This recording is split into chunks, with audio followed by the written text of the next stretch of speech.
அன்பான இனிய உறவுகளுக்கு இங்கே பார்த்தீங்கன்னா எல்லாம் சாப்பாடெலாம் சாப்பிட்டு முடிச்சிடுறாங்க. தடப்படலாம் விருந்து நடக்குது.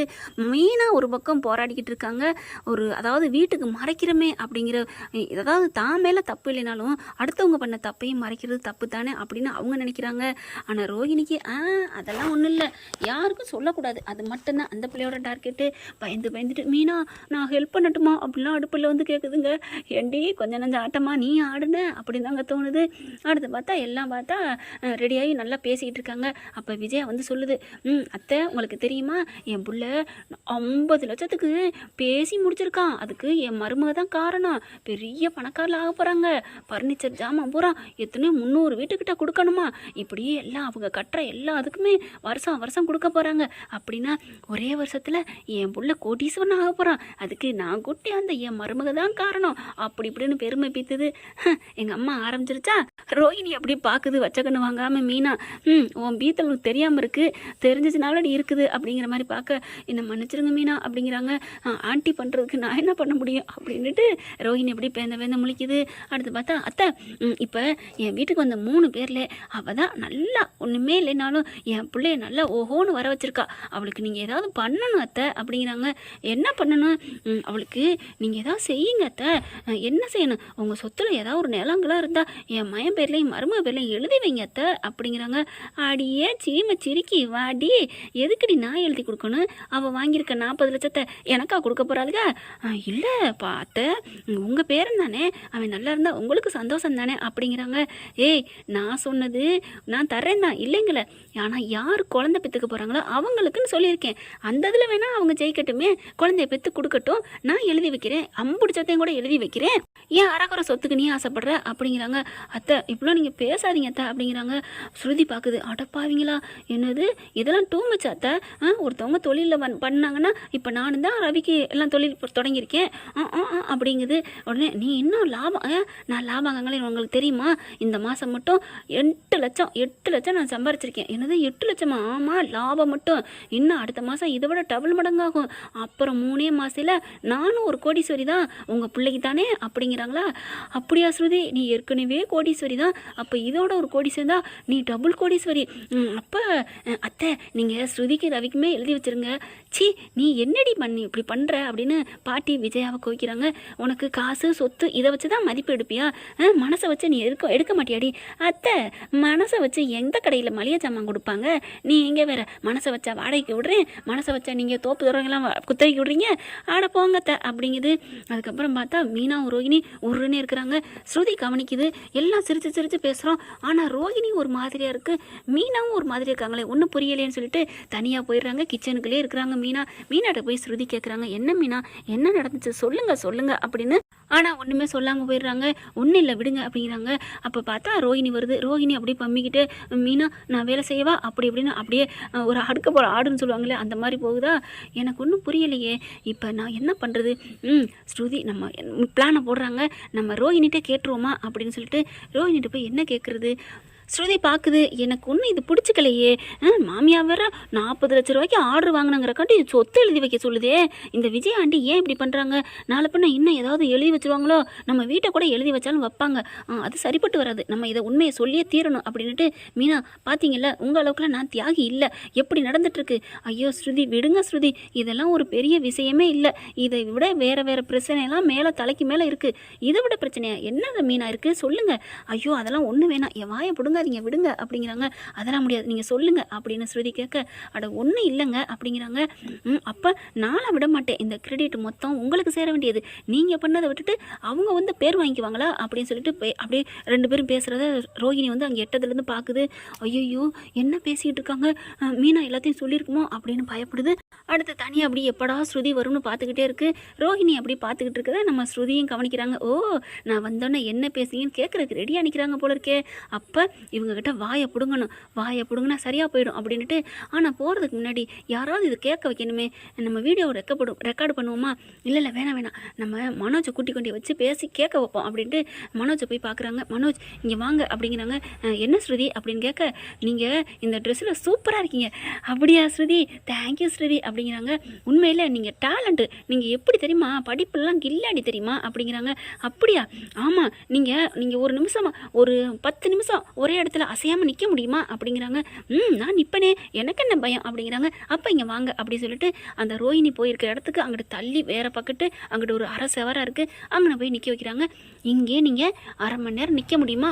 நான் நிற்பேன், எந்த சிந்தனையும் இல்லாமல் செல் எடுக்கக்கூடாது, எதுவும் பண்ணக்கூடாது, நான் சைலண்டில் போட்டுறேன் ஸ்ருதி அப்படின்னு சொல்லிட்டு போட்டுறாரு. நம்ம ஸ்ருதியும் இப்படி ஒரு கேனை, இந்த கேனைக்காண்டி என்ன தவறு இருக்குதுக்கப்போ அப்படின்னு சொல்லிட்டு ஸ்ருதி வராங்க. இங்கிட்டு வர்றதை பார்த்துட்டு ரோஹிணி பின்னாடியே வருது. நம்ம ஸ்ருதியும் கரெக்டாக மனோஜ் அங்கிட்டு இருக்கிறார் இல்லையா, அந்த பக்கமாக போகுது. ஸ்ருதி நில்லுங்க அப்படின்னு பின்னாடியே போகிறாங்க. வாடி மவளே வா, நல்லா வந்து வலையில் வந்து விழுகுது எலி, வா வா வா பொறுக்கி தேடி வர்றியா எலி பொறுக்கி அப்படின்னு சொல்லிட்டு நிற்கல. ஸ்ருதி என்ன ஒரு மாதிரியாக பேசிக்கிறீங்க நீங்களும் மீனாவும் அப்படிங்கிறாங்க. நீங்கள் இப்படிலாம் பண்ணுவீங்க நான் நினைக்கவே இல்லை, எல்லாம் எனக்கு தெரியுமா, ஏன் ரோஹிணி இப்படி பண்ணுறீங்க அப்படின்னு ஸ்ருதி கேட்க, ஐயோ எல்லாம் தெரிஞ்சு போச்சா அப்படின்னு தூக்கி வாரி போடுது. அப்படிலாம் ஒன்றும் இல்லை ஸ்ருதி அப்படிங்கிறாங்க. நீங்கள் இப்படிப்பட்ட ஆளாக இருப்பீங்க நான் நினைக்கவே இல்லை, நீங்கள் எப்படிங்க, ஏங்க அப்படி உண்மையை சொல்லாமல் மறைக்கிறீங்க அப்படின்னு கேட்க, மீனாக்கிட்ட மட்டும் எல்லா உண்மையை சொல்கிறீங்க, ஆனால் வீட்டில் இருக்கவங்களும் சொல்ல மாட்டேங்கிறீங்க அப்படித்தானே? அடச்சே, இந்த மீனா இப்படி எல்லாத்தையும் சொல்லிட்டாலே அப்படின்னு மீனா பார்க்குறாங்க. மீனா அப்படி பார்க்குது, நான் ஒன்றுமே சொல்லலை, என்னமோ நீ சொல்லி மாட்டிக்க அப்படிங்கிற மாதிரி பார்க்குறாங்க. ஏன் மீனா இப்படி எல்லாத்தையும் போட்டு உடச்சிட்டிங்களே, நீங்கள் நல்லா இருப்பீங்களா அப்படிங்கிற மாதிரி பார்க்குறாங்களா. இவ சொன்ன நீ நம்பிட்டியா? இங்கே பாரு ஸ்ருதி, நான் அவங்ககிட்ட சொல்லக்கூடாதுன்னு சொல்லி காலில் விழுந்து அழுது கெஞ்சி கேட்டேன், என்னை பலாறு நீங்கள் பாரு கன்னத்தில் கூட அரைஞ்சாங்க, ஆனால் இப்படி ஒன்ட்டம் போட்டு கொடுத்துட்டாலே அப்படிங்கல. என்னது அரைஞ்சாங்களா? எதுக்கு அரைஞ்சாங்க? அவன் என்ன உங்கள்கிட்ட போட்டு கொடுத்தாங்க அப்படின்னு கேட்க, ஐயோ என்ன ஸ்ருதி நீங்கள் எதை வந்து கேட்க வந்தீங்க? நான் கேட்க வர்றது இருக்கட்டும், நீங்கள் என்ன பண்ணீங்க, என்ன சொல்லி கொடுத்துட்டான்னு சொன்னீங்க சொல்லுங்க அப்படிங்கிறாங்க. ஒன்றும் இல்லைன்னு மலுப்பை பார்க்குறாங்க. ஆனால் இது எல்லாத்தையும் அங்கிட்டு மனோஜ் கேட்டுக்கிட்டு இருக்காரு. என்ன மீனா நம்மளால் அடித்தாளா, ஒன்றும் புரியலையே அப்படின்னு தவிச்சிட்டு இருக்க. இங்கே பாருங்க ரோஹிணி, நீங்கள் இப்போ உண்மையை சொல்லலைன்னா நான் இப்போ அப்பயே போயிட்டு அப்படியே போயிட்டு நான் அத்தைக்கிட்ட சொல்லிடுவேன், சொல்லுங்க அப்படின்னு சொல்ல, நீங்கள் ஏதோ ஒரு விஷயத்தை மறைச்சிருக்கீங்க, மீனா அதுக்கு உங்களை அடிச்சிருக்காங்க, என்ன விஷயம் எனக்கு தெரிஞ்சாகணும் அப்படிங்கிறாங்க. அப்படி பார்க்குறாங்க. சொல்லுங்க, நீங்கள் எனக்கு என்னமோ அந்த கிறிஷு அவங்க அம்மா இவங்கெல்லாம் பார்க்கல, இந்த கிறிஷு உங்கள் பிள்ளை மாதிரி தான் தெரியுது எனக்கு, உண்மையை சொல்லுங்க அப்படிங்கிறாங்க. அப்போ தான் ரோஹிணி டக்குன்னு ஸ்ருதி காலில் விழுகுது. ஏன் காலில் விழுகிறீங்க அப்படின்னு ஸ்ருதி அப்படி தள்ளி போகிறாங்க.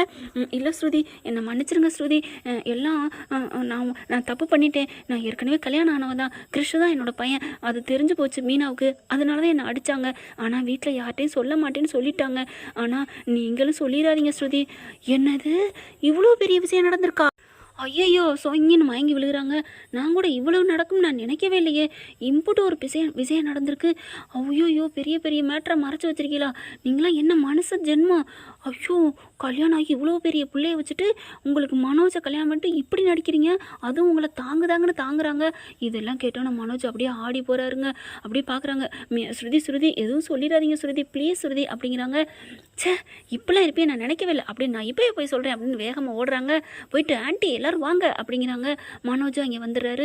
வந்த கையோட ஸ்ருதி என்ன பண்ணுது, உண்மையை சொல்ல போகுது. மீனா போயிட்டு தடுக்குது டக்குன்னு. வேணா ஸ்ருதி, ஒரு பொண்ணோட வாழ்க்கையை கெடுக்க வேணாம் ப்ளீஸ், வேணா விட்டுருங்க அப்படின்னு கையை பிடிச்சி கெஞ்சி கேட்குறாங்க. மீனா உங்கள் அளவுக்கு என்னால் முடியாது ப்ளீஸ் எனக்காக அப்படின்னு கையெடுத்து கும்புறாங்க. ஏன்னா மாமா உயிரை விட்டுருவாரு, நான் அத்தைக்காக வேறு யாருக்காகவும் பார்க்கல ப்ளீஸ் அப்படின்னு சொன்னோன்னே அப்படியே அடங்கிடுறாங்க. அதுக்குள்ளே அங்கே எல்லோரும் வந்துடுறாங்க. என்னம்மா ஸ்ருதி, ஏமா கத்துன, என்ன பிரச்சனை அப்படின்னு எல்லோரும் வந்து கேட்க, ஸ்ருதி என்ன பண்ணுது, ஒன்றும் இல்லை சமைக்க சொன்னால் சமைக்க தெரியாதுன்னு ரோஹிணி சொன்னாங்க, அதனால தான் உங்களை எல்லாத்தையும் சொல்லலான்னு கூப்பிட்டேன் அப்படிங்கிறாங்க. அப்பாடான்னு மூச்சு விடுது. ஆனாலும் மூச்சு விட்டாலும் அங்கே மனோஜ் வர்றாங்க. அப்படியே சோடாபடி கண்ணாடியை கழட்டிக்கிட்டு பேயரைஞ்சு போய் நிற்கிறாரு. டேய் நீ என்ன அப்படி இருக்கிற அப்படிங்கிறாங்களா. ஒன்றும் இல்லைம்மா ஒன்றும் இல்லை அப்படின்னு சொல்லிட்டு ரோஹிணி அப்படியே முறைக்கிறாரு. இங்கே வா உள்ளற அப்படின்னு சொல்லிட்டு கூட்டிகிட்டு போகிறாங்க. கூட்டிகிட்டு போய் ரோஹிணியை பலார்னு கொடுக்குறாரு 4 அடி. மனோஜ் ஏன் மனோஜ் என்னை அடிக்கிற அப்படின்னு கேட்க, நீ ஸ்ருதி கூட பேசுனது எல்லாத்தையும் நான் கேட்டேன் அப்படிங்கிறாங்க. அப்படியே ஆடி போகிறாங்க. என்ன மனோஜ் சொல்கிற, அது வந்து ஒன்றும் இல்லை, எல்லாம் எனக்கு தெரியும்டி, நீ இவ்வளோ பெரிய நாடகக்காரியா அப்படின்னு சொல்லிட்டு நான் உன்னை சும்மா விட மாட்டேன், நான் உன்கிட்ட கேட்கலான்னு தான் வந்தேன், நீ ஒத்துக்கலையா அப்படிங்கிறாங்க.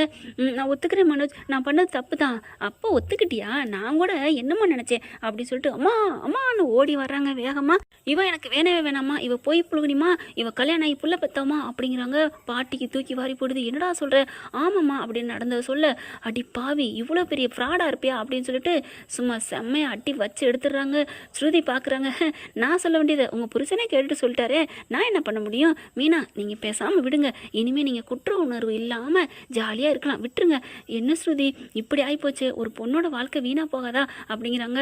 ஆனால் விஜயா பார்க்குறாங்க, அடிச்சு நீ எவ்வளோ பெரிய ஃப்ராடு, நீ இனிமேல் ஒரு நிமிஷம் கூட இந்த வீட்டில் இருக்கக்கூடாது அப்படிங்கிறாங்க. பாட்டியும் விஜயா பக்கம் தான் சேர்ந்து பேசுகிறாங்க. நீ இவ்வளோ பெரிய பொய்யா இருப்பியான்னு நினைக்கவே இல்லடி, அன்னைக்கு சூடத்தை அணைச்சி சத்தியம் பண்ண இனிமேல் எந்த பொய்யும் இல்லைன்ட்டு. அம்மாம்மாம்மா உடம்பு பூரா பொய், இவ முதல்ல இந்த வீட்டுக்கு தேவையில்லை, டே முத்து இவளை அனுப்பி விட்றா அப்படிங்கிறாங்க. மனோஜும் அதே மாதிரி சொல்லிட்டு நிற்கிறாங்க. என்ன ஃப்ரெண்ட், நம்ம தான் ஆளாளுக்கு தொண்டை தண்ணி கத்த இப்படி பேசிகிட்டே இருக்கோம். ஆனால் என்ன நடக்க போகுதுன்னு தெரியல, பொறுத்து இருந்து பார்க்கலாம் ஃப்ரெண்ட். இந்த பற்றி உங்களுக்கு பிடிச்சிருந்துச்சுன்னா உங்கள் பொண்ணான கையில் ஒரு லைக்கை போட்டு சப்ஸ்கிரைப் பண்ணிடுங்க. Thank you friends.